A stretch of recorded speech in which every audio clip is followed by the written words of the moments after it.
شروع اللہ کا نام لے کر جو بڑا مہربان نہایت رحم والا ہے۔ الف لام میم۔ اس میں کچھ شک نہیں کہ اس کتاب کا نازل کیا جانا تمام جہانوں کے پروردگار کی طرف سے ہے۔ کیا یہ لوگ یہ کہتے ہیں کہ پیغمبر نے اس کو از خود بنا لیا ہے؟ نہیں، بلکہ وہ تمہارے پروردگار کی طرف سے برحق ہے، تاکہ تم ان لوگوں کو ہدایت کرو جن کے پاس تم سے پہلے کوئی ہدایت کرنے والا نہیں آیا، تاکہ یہ رستے پر چلیں۔ اللہ ہی تو ہے جس نے آسمانوں اور زمین کو اور جو چیزیں ان دونوں میں ہیں سب کو 6 دن میں پیدا کیا، پھر عرش پر جلوہ افروز ہوا۔ اس کے سوا تمہارا نہ کوئی دوست ہے اور نہ سفارش کرنے والا۔ کیا تم نصیحت حاصل نہیں کرتے؟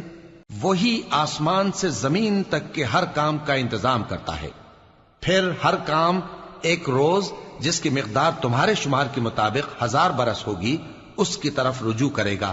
اسی شان کا ہے وہ خالق جو پوشیدہ اور ظاہر کا جاننے والا ہے، غالب ہے، بڑا مہربان ہے۔ وہی جس نے ہر چیز کو بہت اچھی طرح بنایا، یعنی اس کو پیدا کیا اور انسان کی پیدائش کو مٹی سے شروع کیا، پھر اس کی نسل ایک قسم کے خلاصے سے یعنی حقیر پانی سے بنائی، پھر اس کو درست کیا، پھر اس میں اپنی طرف سے روح پھونکی اور تمہارے کان اور آنکھیں اور دل بنائے، مگر تم بہت کم شکر کرتے ہو۔ اور کہنے لگے کہ جب ہم زمین میں ملیا میٹ ہو جائیں گے تو کیا اثر نو پیدا ہوں گے؟ حقیقت یہ ہے کہ یہ لوگ اپنے پروردگار کے سامنے جانے ہی کے قائل نہیں۔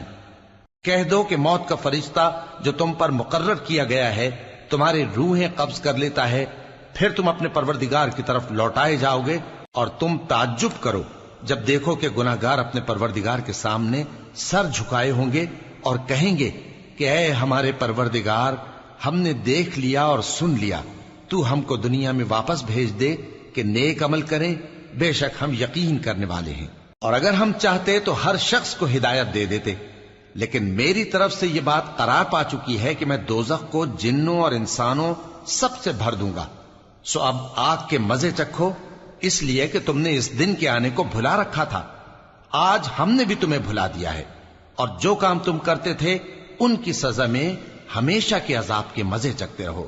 ہماری آیتوں پر تو وہی لوگ ایمان لاتے ہیں کہ جب ان کو ان کے ذریعے نصیحت کی جاتی ہے تو سجدے میں گر پڑتے اور اپنے پروردگار کی تعریف کے ساتھ تسبیح کرتے ہیں اور غرور نہیں کرتے۔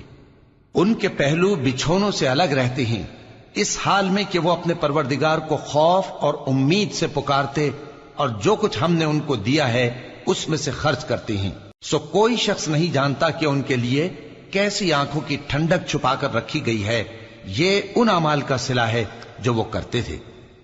بھلا جو مومن ہو وہ اس شخص کی طرح ہو سکتا ہے جو نافرمان ہو؟ دونوں برابر نہیں ہو سکتے۔ جو لوگ ایمان لائے اور نیک عمل کرتے رہے ان کے رہنے کے لیے باغ ہیں، یہ مہمانی ان کاموں کی جزا ہے جو وہ کرتے تھے، اور جنہوں نے نافرمانی کی ان کے رہنے کے لیے دوزخ ہے، جب چاہیں گے کہ اس میں سے نکل جائیں تو اس میں لوٹا دیے جائیں گے، اور ان سے کہا جائے گا کہ جس دوزخ کے عذاب کو تم جھوٹ سمجھتے تھے اس کے مزے چکھو، اور ہم ان کو قیامت کے بڑے عذاب سے پہلے دنیا کے عذاب کا بھی مزہ چکھائیں گے، شاید وہ ہماری طرف لوٹ آئیں۔ اور اس شخص سے بڑھ کر ظالم کون جس کو اس کے پروردگار کی آیتوں سے نصیحت کی جائے تو وہ ان سے منہ پھیر لے۔ ہم گناہگاروں سے ضرور بدلہ لینے والے ہیں۔ اور ہم نے موسیٰ کو کتاب دی تو تم ان سے ملاقات ہونے سے متعلق شک میں نہ ہونا، اور ہم نے اس کتاب کو بنی اسرائیل کے لیے ذریعہ ہدایت بنایا تھا، اور ان میں سے ہم نے پیشوا بنائے تھے جو ہمارے حکم سے ہدایت کیا کرتے تھے، جبکہ وہ صبر بھی کرتے تھے اور وہ ہماری آیتوں پر یقین رکھتے تھے۔ بلا شبہ تمہارا پروردگار ہی ان میں جن باتوں میں وہ اختلاف کرتے تھے قیامت کے روز فیصلہ کر دے گا۔ کیا ان کو اس امر سے ہدایت نہ ہوئی کہ ہم نے ان سے پہلے بہت سی امتوں کو جن کے رہنے کے مقامات میں یہ لوگ چلتے پھرتے ہیں ہلاک کر دیا؟ بے شک اس میں نشانیاں ہیں، تو یہ سنتے کیوں نہیں؟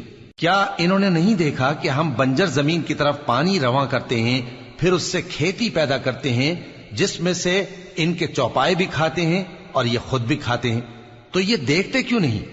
اور کہتے ہیں اگر تم سچے ہو تو یہ فیصلہ کب ہوگا؟ کہہ دو کہ فیصلے کے دن کافروں کو ان کا ایمان لانا کچھ بھی فائدہ نہ دے گا اور نہ ان کو مہلت دی جائے گی، تو ان سے منہ پھیر لو اور انتظار کرو، یہ بھی انتظار کر رہے ہیں۔